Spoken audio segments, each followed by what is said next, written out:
Esta es nuestra alerta informativa a las 7 de la mañana con 20 minutos. Ustedes están viendo en imágenes un edificio en plena avenida Abancay que por supuesto sorprendió por la estructura, por la forma en la que ha sido construido, porque no pasa ni siquiera una cama en ese lugar de 2 plazas. Imagínense ustedes lo delgado que es la construcción en esta zona. Evidentemente no tenía los permisos, no tenía la licencia necesaria de construcción, pero ¿qué tan peligroso puede ser? Porque no hemos visto anteriormente una estructura tan delgada como esta y de tantos pisos. Vamos a comunicarnos en vivo con Stephanie Morales porque ella se encuentra en el lugar, está con una especialista y nos va a decir qué está ocurriendo exactamente. ¿Podríamos ver una construcción de este tipo sin ninguna clase de riesgo? ¿Cómo estás, Stephanie? Buenos días.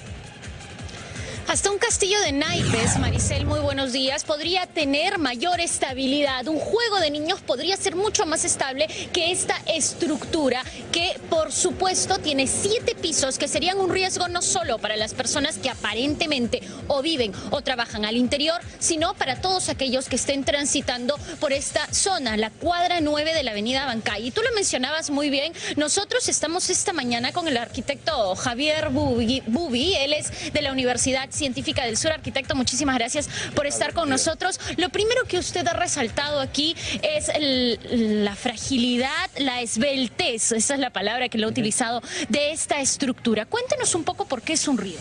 Bueno, acá hay varios aspectos que hay que considerar que demuestran con claridad los problemas estructurales que tiene esta edificación.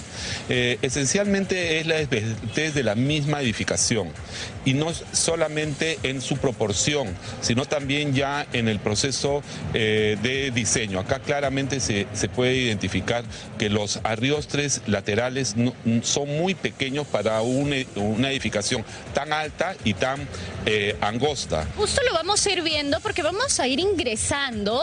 Mi camarógrafo Edison Canalaya va a ir subiendo primero para mostrarles que es bastante estrecho, Maricel, desde las escaleras, arquitecto. Sí, acá podemos ver de que no cumplen absolutamente ningún criterio de Reglamento Nacional de Edificaciones. Con las justas entramos los dos, sí, ¿verdad? Sí, esta es una escalera que solamente podría ser considerada para una vivienda y no para un local comercial, claro, como de 7 la cual pisos, estamos imposible. Ingresando.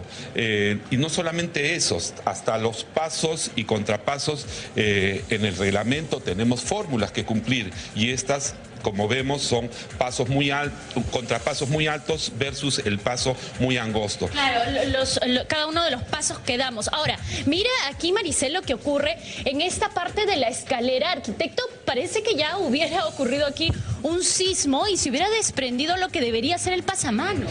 Sí, acá se nota claramente de que los niveles están mal calculados y que no ha habido un adecuado proceso constructivo, por eso que ya ha tenido una falla en toda esta parte, ¿no?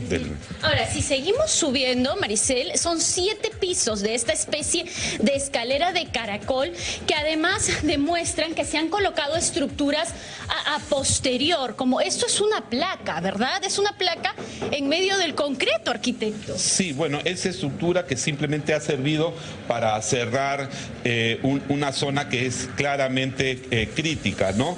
Porque buscan de alguna manera ganar todo el espacio. Pero no solamente hay que ver eso, sino veamos también cómo se encuentran las instalaciones. Todas las instalaciones están en el aire, por fuera, entonces, y vemos pues de que toda la construcción está hecha con ladrillo pandereta. Sí. Stephanie, ¿no? ¿Cuál es el problema del ladrillo pandereta?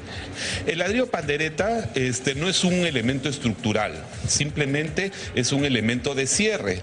Eso podría ser, el ladrillo pandereta es usado para lograr una menor carga, pero en este sistema estructural nosotros necesitamos arriostres en el sentido de menor distancia, como es en este caso. Por lo tanto, debemos de ser elementos mucho más rígidos y no podemos aceptar este tipo de soluciones. Sí, Maricel, te escucho. Sí, Stephanie, justamente nosotros estamos viendo que casi toda la construcción está despedazándose, deshaciéndose. Eso quiere decir que ni siquiera la forma ha sido bien diseñada, pero tampoco el material con el que se ha construido ha sido un buen material, porque en todos los pisos hay algo que se está destruyendo. Sí, es verdad. Acá no solamente es cuestión de un mal diseño estructural, se nota claramente de que no ha participado ningún tipo de profesionales en la realización de esta obra. También tenemos que ver que el proceso constructivo no ha sido el adecuado. Hay muchas fallas que con claridad se puede identificar, como hablábamos sobre la esbeltez de la edificación y de las estructuras. Estas estructuras, vemos que las columnas son muy angostas sobre un sentido y no vemos ningún tipo de proporción en el mismo. Ahora, arquitecto, usted señalaba algo también, Maricel, súper importante, y aquí lo podemos ver. En todas las ventanas, sobre todo de los pisos superiores, los que no tenían la regulación a partir del tercero, porque en el año 1992 se dio el permiso para construir hasta el tercer piso. A partir del tercero, las ventanas van de columna a columna, arquitecto, y eso usted me mencionaba que genera que las columnas sean mucho más frágiles. Exactamente. Acá podemos ver un caso muy claro. Acá está esta columna, vemos que es bastante angosta y solamente tiene un ancho aproximado de unos 40 centímetros. Entonces, cuando uno diseña una columna, la columna la diseña a todo lo largo. En el proceso constructivo, uno puede observar de que el estribaje se coloca con mayor densidad del fierro en los nudos. Eso quiere decir que en la parte inferior y en la parte superior. Entonces, en la parte intermedia es donde menos estribaje tiene. Aquí, donde estaría pues la base de la ventana. Exactamente. Entonces, en esta zona ya disminuye la cantidad de arriostre horizontal. Eso hace que sea sumamente debilitado. La columna se comporta de dos maneras. Uno, un elemento rígido, que es donde se coloca el muro o alféizar, ¿no?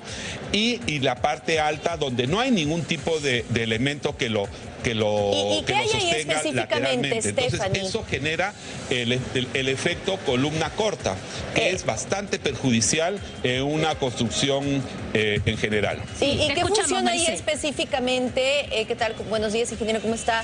Arquitecto, bienvenido. Nosotros, ¿qué vemos específicamente aquí? ¿Qué funcionan? ¿Serían oficinas, espacios que pueden servir incluso como vivienda? ¿Existe esa posibilidad? Exacto. Sí, en estos momentos en nuestro recorrido hemos visto que los primeros pisos es un local comercial, en los segundos pisos hemos visto vivienda y en la parte alta estamos observando almacenes o depósitos. Justo aquí, Maricel, están precisamente los miembros efectivos del municipio de la ciudad de Lima, y aquí lo importante es que ellos señalan que va a llegar también el Ministerio Público para revisar cuáles son viviendas y cuáles son almacenes y, por supuesto, realizar la inspección respectiva. Pero quien esté al interior, en medio de un movimiento de gran magnitud, definitivamente sufriría una tragedia. Esto se vendría abajo. Con seguridad, acá no hay ninguna duda de que esta edificación se vendría abajo. Y no solamente es ese el problema, también vemos pues de que no hay ningún tipo de señalética, vemos los cables expuestos, la salida de la puerta principal de este local da a un espacio muy reducido de que no podría aceptar la aglomeración de las personas en el momento de sismo. Claro, al momento de bajar ni siquiera lo podrían hacer con facilidad, porque la escalera es sumamente estrecha. Así que creo que ha quedado más que claro que esta es una edificación que tiene que ser demolida, porque es un riesgo total en cuanto al diseño, en cuanto a la forma de construcción, en cuanto a las conexiones. Todo está mal y lo acabamos de comprobar, por supuesto, esta mañana en vivo. Así que muchísimas gracias por haber estado con nosotros. Buenos días. Gracias. Muchas gracias, Stephanie, también por los detalles, la información.